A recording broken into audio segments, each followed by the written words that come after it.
I've learned more from watching bad comedy than I ever did from watching good comedy. When it's good, I'm caught up in the magic of it. I'm thinking, how did he do that? When I'm watching bad comedy, I think, I know exactly what went wrong there. I can tell immediately why it didn't work. I see some of my own mistakes in it. Why is he leaning on the mic stand? Oh, I've done that, and I do that, and I need to stop doing it. Why does her setup have little to nothing to do with her punchline? That reminds me of one of my jokes that I should work on. Staying and watching the entire open mic does 3 things for you. First, it supports your fellow comics.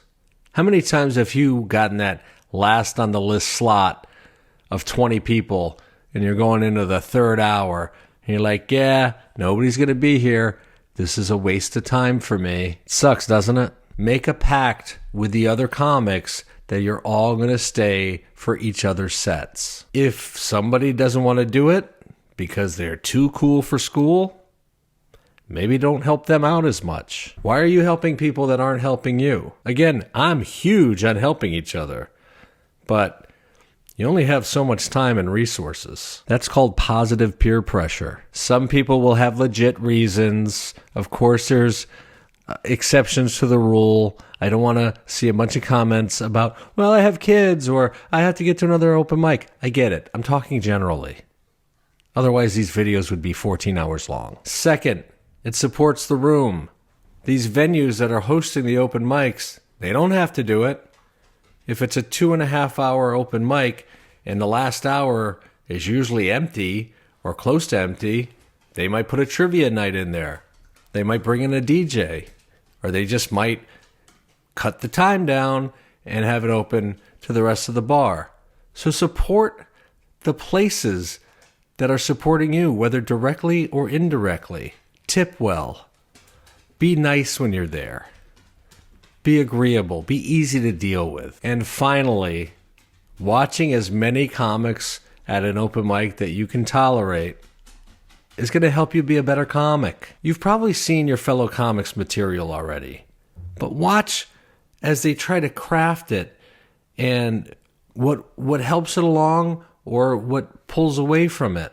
Watch the progress.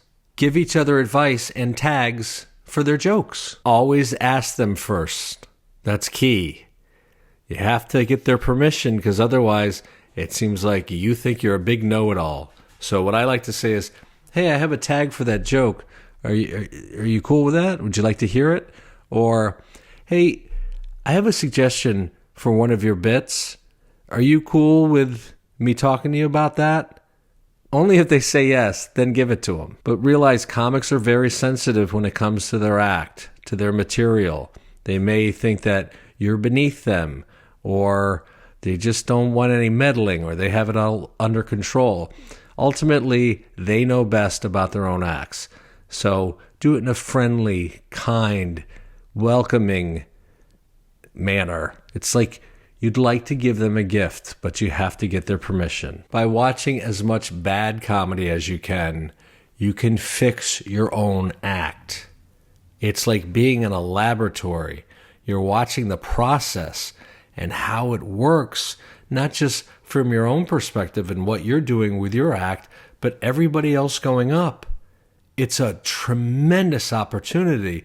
Most people, they only see people's performance when it's all polished on Netflix. You're right there. Imagine seeing one of your suggestions turn a fellow comic's kind of a so-so joke into a killer. That's a great feeling. And they're going to appreciate it and do it for you. But you get to be behind the scenes. I know sitting through some acts, it's torturous. But do your best. Support each other. Because the more you help others, the more you'll help yourself.